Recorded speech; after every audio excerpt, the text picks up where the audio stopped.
Well, today I'm going to very briefly discuss why the movie The Matrix is not an analogy or a dystopian thing, but it is actually a mirror image of the world, an exaggeration of what is actually going on if you want it.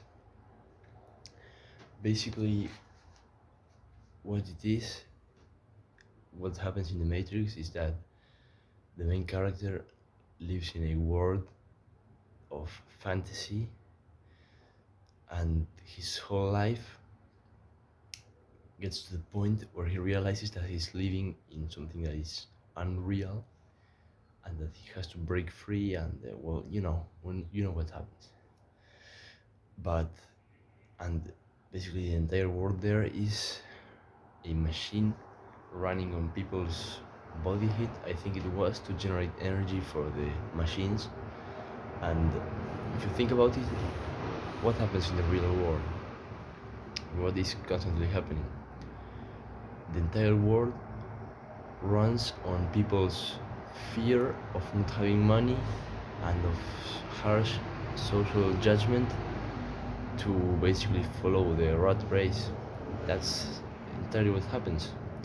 So, in the real world, the entire system is a machine that runs on people's life energy to feed a giant scam that just makes the people in charge, namely the governments and financial systems, richer and makes the poor poorer and makes them believe that what they're doing is good for themselves through the educational system and constant indoctrination, but in actuality they are constantly destroying themselves and trapping themselves further.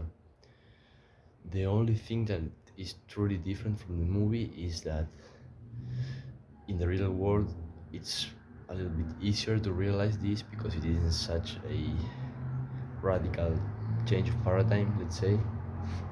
But and it is also a little bit easier to break free because you don't require the blue pill red pill thing.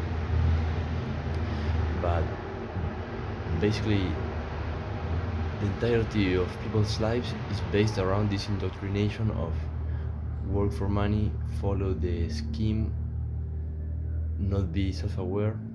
Of course, all of these things are taught implicitly, not explicitly. You are not taught this at school.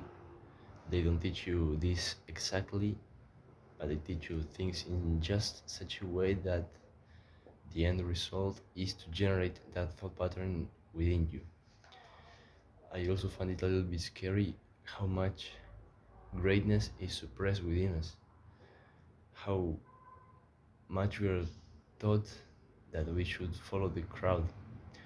And don't get me wrong, I don't think parents should teach our child that they are, as they sometimes say, beautiful, unique snowflakes. That is not true. What I would teach my children, when I have any, I believe I'm pretty young still, but when time comes, I would teach them that they are not unique, they are not special, they are not good at anything unless they work hard toward becoming so. And I will teach them that working hard will pretty much guarantee, provided that they don't give up, that they become great at it.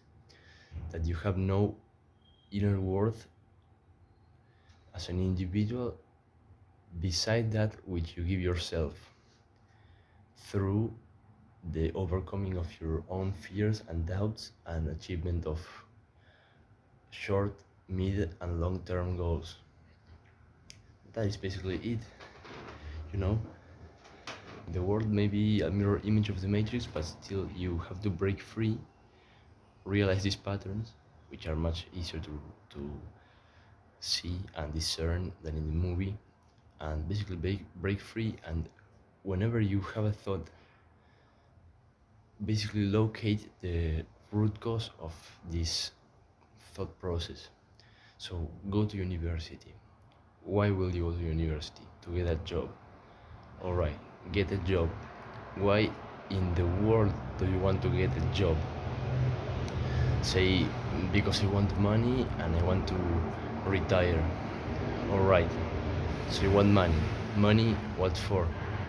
To have food, shelter, and be able to live a comfortable lifestyle. But don't you work 9 to 5 so that you are not able to live a comfortable lifestyle? So right there we have a contradiction already. Your retirement, alright, say you're in a government pension or something.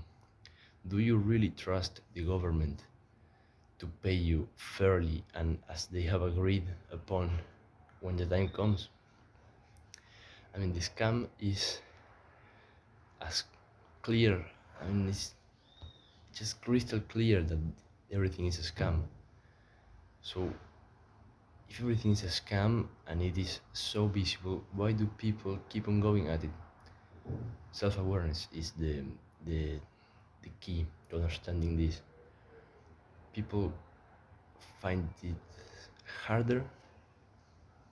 I mean, people will find this thought process and self-analysis harder and a little bit harsh on themselves at first, in the moment, and thus they will know what not undergo it and act blindly and following pleasure and desire, and then end up their whole lives just not being themselves, not doing anything remarkable, at the price of just avoiding this self-criticism and awareness at each moment. And that is basically the big problem. People do not ground their actions on any logical thought or basically on any rational thought pattern. You have to understand everything that you're doing and why you're doing it. Why you go to school, why you go to the gym, why you want to make money, why you want to improve, why you maybe don't want to make money, why maybe a 9 to 5 is actually what you desire. But I think that it is not in the human nature to desire to be bossed around all the time, to basically waste the most productive and joyful hours of the day doing meaningless paperwork, having to cope with other people's times instead of yours, being told what to do, doing boring things, being enslaved to a paycheck that will make you struggle your whole life, and basically then when you want to retire, have the government scam you and not give you back all the time you put in. So, and all of that just because you didn't ever consider what you were doing and why you were doing it. So remember, this is the matrix, but you can break free, and you can break free through self-awareness and staying on the path of doing things because you want to, and you know you want to, and you know why you want to do them. Remember that, and I believe we shall be set free.